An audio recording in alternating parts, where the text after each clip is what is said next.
Hi hello friends, ಎಲ್ಲರೂ ಹೇಗಿದ್ದೀರಾ? Hope ಎಲ್ಲರೂ ಚೆನ್ನಾಗಿದ್ದೀರಾ ಅನ್ಕೊತ ಈ ವಿಡಿಯೋನ ಶುರು ಮಾಡ್ತಾ ಇದ್ದೀನಿ. ಇವತ್ತಿನ ವಿಡಿಯೋ ಬಂದು ಸಂಕ್ರಾಂತಿ ಹಬ್ಬದ ವಿಶೇಷ ಪೂಜೆ ಹಾಗೂ ನಾನು ಇವತ್ತಿನ ವ್ಲಾಗ್ ಏನು ಅಂತ ತೋರಿಸ್ಕೊಡ್ತಾ ಇದ್ದೀನಿ. ಫಸ್ಟು ನಾನು ಸ್ಟವ್ಗೆ ಪೂಜೆನ ಮಾಡಿಕೊಂಡು ದೇವ್ರ ನೈವೇದ್ಯಕ್ಕೆ ಅಂತಲೇ ಇಲ್ಲಿ ಪ್ರಿಪೇರ್ ಮಾಡ್ಕೋತಾ ಇದ್ದೀನಿ. ಮೊದಲಿಗೆ ನಾನು ಫಸ್ಟು ಒಂದು ಪಾತ್ರೆಗೆ ನೀರನ್ನ ಹಾಕ್ಕೊಂಡು ಹಸಿ ಅವರೆಕಾಯಿ ಇತ್ತಲ್ಲ ಅದನ್ನು ಕೂಡ ಮತ್ತು ಗೆಣಸು ಕೂಡ ಎರಡನ್ನೂ ಬೇಯಿಸ್ಕೊಳ್ಳೋಣ ಅಂತ ಇಟ್ಟಿದ್ದೀನಿ ಇಲ್ಲಿ. ಹಾಗೆ ಪಕ್ಕದಲ್ಲಿ ಕೂಡ ಇಲ್ಲಿ ಹೆಸರುಬೇಳೆ ಮತ್ತು ಟೀ ಗ್ಲಾಸಲ್ಲಿ ಟೀ ಕಾಫಿ ಕುಡಿತೀವಲ್ಲ ಆ ಗ್ಲಾಸಲ್ಲಿ 1 ಲೋಟ ಆಗೋಷ್ಟು ಅಕ್ಕಿನ ಹಾಕ್ಕೊಂಡು ಚೆನ್ನಾಗಿ ತೊಳೆದು ಅದನ್ನು ಕೂಡ ಚೆನ್ನಾಗಿ ಒಂದು 2 ವಿಜಿಲ್ ಬರೋವರೆಗೂ ಕೂಗಿಸ್ಕೊಳ್ಳೋಣ. ದೇವ್ರ ನೈವೇದ್ಯಕ್ಕೆ ಅಂತ ಸಿಹಿ ಪೊಂಗಲ್ನ ಮಾಡೋದಕ್ಕೆ ಮಾಡ್ಕೋತಾ ಇದ್ದೀನಿ. ಅದನ್ನು ವಿಜಿಲ್ ಬರೋವರೆಗೂ ಆ ಕಡೆ ಬಿಟ್ಟು ನಾನಿಲ್ಲಿ ದೇವ್ರ ಪೂಜೆಗೆ ಅಲಂಕಾರನ ಮಾಡ್ಕೊಳ್ಳೋಣ ಅಂತ ದೇವ್ರ ಮನೆಗೆ ಬಂದು ಎಲ್ಲನೂ ನೀಟಾಗಿ ಅಲಂಕಾರನ ಮಾಡಿದ್ದೀನಿ. ಇವಾಗ ನಮಗೆ ನೈವೇದ್ಯಕ್ಕೆ ಸಿಹಿ ಪೊಂಗಲ್ ಬೇಕಲ್ವಾ, ಸೊ ಹಾಗಾಗಿ ಅಲ್ಲಿವರೆಗೂ ಈ ಕೆಲಸನ ಮುಗಿಸ್ಕೊಳ್ಳೋಣ ಅಂತ ಈ ಕೆಲಸನ ಮಾಡ್ಕೋತಾ ಇದ್ದೀನಿ. ಅಲಂಕಾರ ಆದಮೇಲೆ ಇಲ್ಲಿ ಭತ್ತನ ಹಾಕಿದ್ದೀನಿ. ಯಾಕಂದರೆ ಸಂಕ್ರಾಂತಿ ಹಬ್ಬಕ್ಕೆ ಎಲ್ಲ ಹೊಸ ಬೆಳೆನ ಬೆಳೀತಾರಲ್ವ, ಸೊ ಹಾಗಾಗಿ ಭತ್ತನ ಹಾಕಿದ್ದೀನಿ. ಹಾಗೆ ಇಲ್ಲಿ ಕೊಬ್ಬರಿ, ಬೆಲ್ಲ, ಕಡಲೆ ಬೀಜ, ಕಡಲೆ ಮತ್ತು ಬಿಳಿ ಎಳ್ಳು ಹಾಗೆ ಪೂಜೆಗೆ ಬೇಕಾಗಿರೋ ಐಟಮ್ಸ್ನ ಇಟ್ಟು ಈ ಹಬ್ಬಕ್ಕೆ ಪೊಂಗಲ್ ಮಾಡೋದ್ರಿಂದ ಸೊ ಪೊಂಗಲ್ ಥರನ ರಂಗೋಲಿನ ಹಾಕ್ಕೊಂಡಿದ್ದೀನಿ ಪುಟ್ಟದಾಗಿ ದೇವ್ರ ಮನೆ ಒಳಗಡೆ. ಇದು ಮನೆ ಮುಂದೆ ಹಾಕ್ಕೊಂಡಿರೋಂತಹ ರಂಗೋಲಿ. ಇದು ರಂಗೋಲಿ ಹೇಗಿದೆ ಅಂತ ಪ್ಲೀಸ್ ಕಮೆಂಟ್ ಮಾಡಿ ಫ್ರೆಂಡ್ಸ್. ನೋಡ್ತಾ ಇರ್ಬೋದು ಸೂರ್ಯ ಚೆನ್ನಾಗಿ ಬಂದಿದ್ದಾನೆ ಆವಾಗ ಈ ವಿಡಿಯೋ ಮಾಡಿರೋದು. ಇದು ಕೂಡ ವಸ್ತಿಲಿಗೆ ನಾನು ಕಮಲ ಹೂವನ್ನು ಹಾಕ್ಕೊಂಡಿದ್ದೀನಿ. ನೈವೇದ್ಯಕ್ಕೆ ಪ್ರಸಾದ ಮಾಡ್ಕೋತಾ ಮಧ್ಯ ಇದು ಸ್ವಲ್ಪ ಕೆಲಸನ ಮುಗಿಸ್ಕೊಂಡಿದ್ದೀನಿ ದೇವ್ರ ಮನೆದು. ನೋಡಿ ಇವಾಗ ಸಿಹಿ ಪೊಂಗಲ್ಗೆ ಬೇಕಾಗಿರೋಂತಹ ಐಟಮ್ಸು ಒಂದು ಪ್ಯಾನ್ಗೆ ಸ್ವಲ್ಪ ಅಂದರೆ ನಮಗೆ ಸ್ವೀಟ್ ಎಷ್ಟು ಬೇಕೋ ಅಷ್ಟು ಬೆಲ್ಲನ ತೊಗೊಂಡಿದ್ದೀನಿ.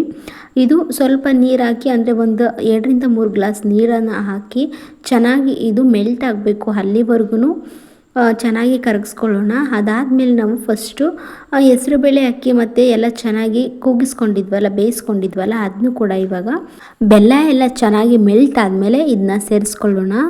ನೀವು ಬೇಯಿಸ್ಕೊಳ್ಳುವಾಗಲೇ ಚೆನ್ನಾಗಿ ಸ್ಮ್ಯಾಶ್ ಆಗಬೇಕು, ಅಲ್ಲಿವರೆಗೂ ಬೇಯಿಸ್ಕೊಳ್ಬೇಕು. ಇಲ್ಲಾಂದರೆ ಅನ್ನ ಥರನೇ ಇದ್ಬಿಡತ್ತೆ. ಇದು ಸಿಹಿ ಪೊಂಗಲ್ ಆಗಿರೋದ್ರಿಂದ ಚೆನ್ನಾಗಿ ರೈಸು ಸ್ಮ್ಯಾಶ್ ಆಗೋ ಥರನೇ ಇರಬೇಕು. ನೋಡಿ ಇದನ್ನ ಸೇರಿಸ್ಕೊಂಡ್ಮೇಲೆ ಚೆನ್ನಾಗಿ ಗಂಟಿಲ್ಲದೆ ರೈಸ್ ಅಂದರೆ ಮುದ್ದೆ ಥರ ಇರುತ್ತಲ್ಲ ಅದು ಆ ಥರ ಇಲ್ಲದೇ ಚೆನ್ನಾಗಿ ಸ್ಮ್ಯಾಶ್ ಆಗಿ ಹೊಂದ್ಕೊಳ್ಬೇಕು.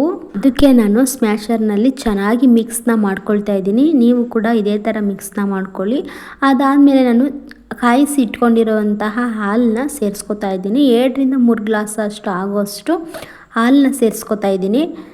ನೋಡಿ ನೀವು ಪ್ಯೂರ್ ಹಾಲನ್ನೇ ಸೇರಿಸ್ಕೊಳ್ಳಿ, ಅಂದರೆ ಗಟ್ಟಿ ಹಾಲನ್ನೇ ಸೇರಿಸ್ಕೊಳ್ಳಿ. ಜಾಸ್ತಿ ತೆಳು ಮಾಡ್ಕೊಳ್ಳೋಕೆ ಹೋಗಬೇಡಿ ಹಾಲನ್ನ, ಯಾಕಂದರೆ ಅದು ಮಿಲ್ಕ್ ಫ್ಲೇವರ್ ಹೋಗ್ಬಿಡತ್ತೆ. ಸೊ ಹಾಗಾಗಿ ಹಾಲನ್ನ ಎಷ್ಟು ಗಟ್ಟಿಯಾಗಿರುತ್ತೋ ಅಷ್ಟು ಕೂಡ ಸೇರಿಸ್ಕೊಳ್ಳಿ. ನೋಡಿ ಇವಾಗ ನಾನು ಸಕ್ಕರೆನೂ ಕೂಡ ಸ್ವಲ್ಪ ಸೇರಿಸ್ಕೊತಾ ಇದ್ದೀನಿ, ಯಾಕಂದರೆ ನಾನು ಬೆಲ್ಲ ಪೊಂಗಲ್ನ ಮಾಡ್ತಾಯಿಲ್ಲ ಅಥವಾ ಸಕ್ಕರೆ ಪೊಂಗಲ್ನೂ ಮಾಡ್ತಾಯಿಲ್ಲ. ಈ ಕಡೆ ಅಂದರೆ ಸ್ವೀಟು ಬೇಕು, ಈ ಕಡೆ ಬೆಲ್ಲದ ಸ್ವೀಟು ಫ್ಲೇವರು ಬೇಕಲ್ವ, ಸೊ ಹಾಗಾಗಿ ಈ ಥರನ ಎರಡನ್ನೂ ಮಿಕ್ಸ್ ಮಾಡಿಕೊಂಡು ಹಾಕೋತಾ ಇದ್ದೀನಿ. ನಿಮಗೆ ಯಾವ್ದು ಇಷ್ಟಪಡ್ತಿರೋ, ಬೆಲ್ಲ ತಿಂತೀನಿ ಅಂದರೂ ಕೂಡ ಬೆಲ್ಲದ ಪೊಂಗಲ್ನ ಮಾಡ್ಕೊಳ್ಳಿ, ಅಥವಾ ಸಕ್ಕರೆ ಪೊಂಗಲ್ ಮಾಡ್ಕೋತೀನಿ ಅಂದರೆ ಸಕ್ಕರೆ ಪೊಂಗಲ್ ಕೂಡ ಮಾಡ್ಕೋಬೋದು. ನೋಡಿ ಇಷ್ಟ ಆದಮೇಲೆ ನಾನು ತುಪ್ಪನ ಸೇರಿಸ್ಕೊತಾ ಇದ್ದೀನಿ.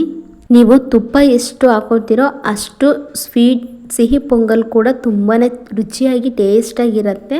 ನೀವು ತುಪ್ಪ ತಿನ್ನಲ್ಲ ಅಂದರೂ ಕೂಡ ಬೆಣ್ಣೆ ಕೂಡ ಹಾಕ್ಕೊಳ್ಬೋದು. ಇದಕ್ಕೆ ಒಂದು 1/4 ಟೇಬಲ್ ಸ್ಪೂನು ಅರಿಶಿನ ಸೇರಿಸ್ಕೊಂಡು ಚೆನ್ನಾಗಿ ಮಿಕ್ಸ್ನ ಮಾಡ್ಕೊಂಡ್ಮೇಲೆ ನೋಡಿ ಇವಾಗ ಒಂದು ಪಕ್ಕದಲ್ಲಿ ತುಪ್ಪಗೆ ದ್ರಾಕ್ಷಿ ಗೋಡಂಬಿನ ಹಾಕ್ಕೊಂಡು ಇದಕ್ಕೆ ಸೇರಿಸ್ಕೊತಾ ಇದ್ದೀನಿ. ಇದಿಷ್ಟೇ ದೇವ್ರ ನೈವೇದ್ಯಕ್ಕೆ ಸಿಂಪಲ್ಲಾಗಿ ಸಿಹಿ ಪೊಂಗಲ್ನ ಮಾಡ್ಕೋತಾ ಇದ್ದೀನಿ. ನಿಮಗೆ ಇದಕ್ಕೆ ಫ್ಲೇವರ್ಗೆ ಯಾಲಕ್ಕಿ ಕೂಡ ಹಾಕ್ಕೊಳ್ಬೋದು. ನಾನು ಯಾಕಂದರೆ ಯಾಲಕ್ಕಿ ನಮ್ಮ ಮನೇಲಿ ತಿನ್ನಲ್ಲ, ಸೊ ಹಾಗಾಗಿ ಯಾಲಕ್ಕಿ ಫ್ಲೇವರ್ನ ನಾನು ಹಾಕ್ಕೊಂಡಿಲ್ಲ. ನೀವು ಮಾಡುವಾಗ ಹಾಕ್ಕೊಳ್ಳಿ.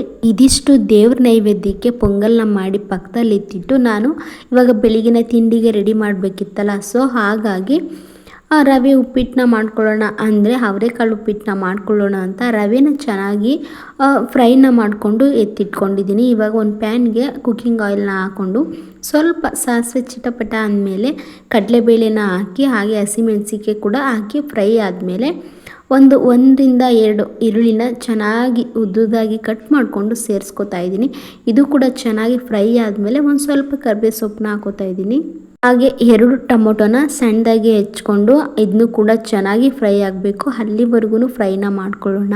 ಈ ಸೀಸನಲ್ಲಿ ಅವರೆಕಾಳು ಜಾಸ್ತಿ ಯೂಸ್ ಮಾಡೋದ್ರಿಂದ ತುಂಬಾ ಒಳ್ಳೆಯದು ಹೆಲ್ತ್ಗೆ. ಹಾಗಾಗಿ ನಾನು ಅವರೆಕಾಳನ್ನ ಬಳಸ್ಕೊಂಡು ಉಪ್ಪಿಟ್ಟನ್ನ ಮಾಡ್ಕೋತಾ ಇದ್ದೀನಿ. ಈ ಉಪ್ಪಿಟ್ಟು ಸಖತ್ ಟೇಸ್ಟ್ ಆಗಿರುತ್ತೆ. ನೀವು ಒಂದ್ಸಲ ಟ್ರೈ ಮಾಡಿ ಹೇಗಿತ್ತು ಅಂತ ಕಮೆಂಟ್ ಬಾಕ್ಸಲ್ಲಿ ಕಾಮೆಂಟ್ ಮಾಡಿ. ನೋಡಿ, ಅವರೆಕಾಳು ಹಾಕಿದ್ಮೇಲೆ ಚೆನ್ನಾಗಿ ಫ್ರೈ ಮಾಡಬೇಕು. ಅಂದರೆ ಅವರೆಕಾಳು ಹಸಿ ವಾಸನೆ ಎಲ್ಲ ಹೋಗ್ಬೇಕು, ಅಲ್ಲಿವರೆಗೂ ಚೆನ್ನಾಗಿ ಫ್ರೈ ಮಾಡ್ಕೊಳ್ಬೇಕು. ಇವಾಗ ನಾನು ಸ್ವಲ್ಪ ಸಾಲ್ಟ್ನ ಹಾಕ್ತಾಯಿದ್ದೀನಿ, ಯಾಕಂದರೆ ಇದು ಅವರೆಕಾಳಿಗೆಲ್ಲನೂ ಚೆನ್ನಾಗಿ ಉಪ್ಪು ಹಿಡಿಬೇಕಲ್ವ. ಸೊ ಹಾಗಾಗಿ ಹಾಕ್ಕೊಂಡು ಇದು ಕೂಡ ಚೆನ್ನಾಗಿ ಫ್ರೈನ ಮಾಡ್ಕೋತಾ ಇದ್ದೀನಿ. ಈ ವರ್ಷದ ಮೊದಲನೇ ಹಬ್ಬ ಅಂದರೆ 2026ರಲ್ಲಿ ನಮಗೆ ಸಂಕ್ರಾಂತಿ ಹಬ್ಬ ಮೊದಲನೇ ಹಬ್ಬ ಆಗಿದೆ. ಸೊ ಹಾಗಾಗಿ ನನಗೂ ಕೂಡ ಸ್ಪೆಷಲ್ ಈ ವರ್ಷ. ಯಾಕಂದರೆ ನಾವು ಮದುವೆ ಆಗಿರೋ ಫಸ್ಟ್ನೇ ವರ್ಷದಲ್ಲಿ ಸಂಕ್ರಾಂತಿ ಹಬ್ಬ ಫಸ್ಟ್ನೇ ಹಬ್ಬ. ನಮ್ಮ ಮನೇಲಿ ನಾವಿಬ್ಬರೇ ಇರೋದ್ರಿಂದ ಹಬ್ಬನ ಸ್ವಲ್ಪ ಸಿಂಪಲ್ಲಾಗೆ ನಮಗೆ ಈಗ ಅನಿಸುತ್ತೋ, ನನಗೆ ಎಷ್ಟು ಗೊತ್ತಿದೆಯೋ ಅಷ್ಟು ಹಬ್ಬನ ಆಚರಣೆ ಮಾಡ್ತಾಯಿದ್ದೀವಿ. ಇವಾಗ ಇದಕ್ಕೆ ನಾವು ರವೆನ ಎಷ್ಟು ತೊಗೊಂಡಿದ್ವೋ ಅದ್ರ ಡಬಲ್ ನೀರನ್ನ ಹಾಕ್ಕೊಂಡು ಅದು ಕೂಡ ಚೆನ್ನಾಗಿ ಕುದಿ ಬಂದಮೇಲೆ ಇವಾಗ ಉಪ್ಪು ನಿಮಗೆ ಬೇಕು ಅಂದರೆ ಕೂಡ ಸ್ವಲ್ಪ ಆ್ಯಡ್ನ ಮಾಡ್ಕೋಬೋದು. ಸರಿಯಾಗಿದೆ ಅಂದರೆ ಅಥವಾ ಇದಕ್ಕೆ ಕೂಡ ರವೆನ ಹಾಕ್ಕೊಳ್ಬೋದು. ಚೆನ್ನಾಗಿ ನೀರು ಉಕ್ಕಬೇಕು, ಅಲ್ಲಿವರೆಗೂ ರವೆನ ಹಾಕ್ಕೊಳ್ಬೇಡಿ, ಯಾಕಂದರೆ ಗಂಟಾಗೋ ಚಾನ್ಸಸ್ ಇರುತ್ತೆ. ಸೊ ಹಾಗಾಗಿ ಆ ನೀರೆಲ್ಲ ಚೆನ್ನಾಗಿ ಕುದಿ ಬಂದಮೇಲೆ ನಾವು ರವೆನ ಸ್ವಲ್ಪನೇ ಹಾಕ್ಕೊಳ್ತಾ ಕೈ ಬಿಡದೆ ಚೆನ್ನಾಗಿ ಮಿಕ್ಸ್ನ ಮಾಡ್ಕೊಳ್ಬೇಕು. ಆದಷ್ಟು ಉಪ್ಪಿಟ್ಟು ಇವಾಗ ರೆಡಿ ಆಯಿತು. ಅದನ್ನು ಪಕ್ಕದಲ್ಲಿ ಎತ್ತಿಟ್ಟು ನೋಡಿ, ಇವಾಗ ದೇವ್ರ ಪೂಜೆ ಎಲ್ಲ ಮುಗಿಸ್ಕೊಂಡಿದ್ದೀನಿ. ಯಾಕಂದರೆ ನಾನು ದೇವ್ರ ಪೂಜೆ ಮಾಡೋ ಅಷ್ಟು ವಿಡಿಯೋ ಮಾಡೋ ಅಷ್ಟು ಟೈಮ್ ಇರಲಿಲ್ಲ. ಸೊ ಹಾಗಾಗಿ ಪೂಜೆ ಎಲ್ಲ ಆದಮೇಲೆ ನಾನು ವಿಡಿಯೋನ ಮಾಡಿದ್ದೀನಿ. ಹಾಗೆ ತಿಂಡಿ ಮಾಡೋದು ಆಲ್ರೆಡಿ ಟೈಮ್ ಆಗೋಗಿತ್ತು, ಊಟದ ಟೈಮೇ ಆಗಿತ್ತು. ಸೊ ಹಾಗಾಗಿ ಇವಾಗ ತಿಂಡಿನ ಮಾಡ್ಕೋತಾ ಇದ್ದೀನಿ.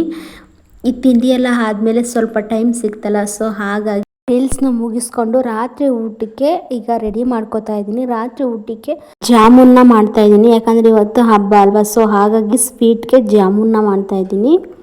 ಇದಕ್ಕೆ MTR ಗುಲಾಬ್ ಜಾಮೂನ್ ಪೌಡ್ರನ್ನ ಹಾಕ್ಕೊಂಡು ಹಾಲನ್ನ ಹಾಕಿ ಮಿಕ್ಸ್ ಮಾಡಿಕೊಂಡು ಇದನ್ನ ರೋಲ್ನ ಮಾಡಿಟ್ಕೊಳ್ಬೇಕು. ಇದಕ್ಕೆ ಕಾದಿರೋ ಎಣ್ಣೆಗೆ ಜಾಮೂನ್ ಉಂಡೆನ ಹಾಕಿ ಚೆನ್ನಾಗಿ ಇದು ಬ್ರೌನ್ ಕಲರ್ ಬರಬೇಕು, ಅಲ್ಲಿವರೆಗೂ ಬೇಯಿಸ್ಕೊಂಡು ಪಕ್ಕದಲ್ಲಿ ಎತ್ತಿಟ್ಕೊಳ್ಳೋಣ. ಹಾಗೆ ಇದಕ್ಕೆ ಸಕ್ಕರೆ ಪಾಕ ಅಂದರೆ ಅದಕ್ಕೆ ಒಂದೇಳೆ ಪಾಕ ಅಂತಾರಲ್ಲ, ಅದನ್ನ ಮಾಡಿಕೊಂಡು ಬೇಯಿಸಿ ಇಟ್ಕೊಂಡಿರುವಂತಹ ಗುಲಾಬ್ ಜಾಮೂನ್ ಕೂಡ ಅದ್ರ ಒಳಗಡೆ ಹಾಕೊಂಡ್ರೆ ಜಾಮೂನ್ ರೆಡಿ ಆಗುತ್ತೆ. ಹಾಗೆ ಬೋಂಡ ಕೂಡ ಮಾಡ್ಕೋತಾ ಇದ್ದೀನಿ. ಈರುಳ್ಳಿ ಬೋಂಡನ ಹಾಕೊಂಡಿದ್ವಿ. ಅವರೆಕಾಳು ಸಾಂಬಾರ್, ರೈಸು, ಹಪ್ಪಳ ಮತ್ತು ಜಾಮೂನ್ ಎಲ್ಲ ರೆಡಿ ಆಯಿತು ರಾತ್ರಿ ಊಟಕ್ಕೆ. ಇವಾಗ ಬಾಳೆ ಎಲೆಯಲ್ಲಿ ಊಟನ ಮಾಡ್ತಾ ಇದ್ದೀವಿ. ನೋಡಿ, ಸಿಹಿ ಪೊಂಗಲ್ ಕೂಡ ಬೆಳಿಗ್ಗೆ ಮಾಡ್ಕೊಂಡಿದ್ದು ದೇವ್ರ ನೈವೇದ್ಯಕ್ಕೆ, ಅದನ್ನು ಕೂಡ ಊಟಕ್ಕೆ ಬಡಿಸ್ಕೊಂಡಿದ್ದೀನಿ. ರಾತ್ರಿ ಊಟ ಇಷ್ಟೇ ಆಗಿತ್ತು ಫ್ರೆಂಡ್ಸ್. ಈ ವರ್ಷದ ಸಂಕ್ರಾಂತಿ ಹಬ್ಬ ನಮ್ಮನೇಲಿ ಸಿಂಪಲ್ಲಾಗಿ ಆಯಿತು. ನೋಡ್ತಾ ಇರ್ಬೋದು ಯಾವ ಥರ ಇವತ್ತಿನ ವ್ಲಾಗ್ನ ಶುರು ಮಾಡಿ ಎಣ್ಣೆ ಮಾಡಿದ್ದೀನಿ ಅಂತ. ಈ ಹಬ್ಬದ ಊಟ ನಿಮಗೆ ಇಷ್ಟ ಆಗಿದ್ರೆ ಪ್ಲೀಸ್ ಒಂದು ಲೈಕ್ ಮಾಡೋದನ್ನ ಮರಿಬೇಡಿ. ಹೊಸಬ್ರಾಗಿದ್ರೆ ಪ್ಲೀಸ್ ಸಬ್ಸ್ಕ್ರೈಬ್ ಮಾಡ್ಕೊಂಡು ನೋಡಿ. ಹಾಗೆ ಪಕ್ಕದಲ್ಲಿರೋ ಬೆಲ್ಲೈಕನ್ ಕೂಡ ಕ್ಲಿಕ್ ಮಾಡ್ಕೊಳ್ಳಿ. ನಾ ಹಾಕುವಂತಹ ಹೊಸ ರೆಸಿಪಿ ನೋಟಿಫಿಕೇಶನ್ ಬರುತ್ತೆ. Thanks for watching. By friends.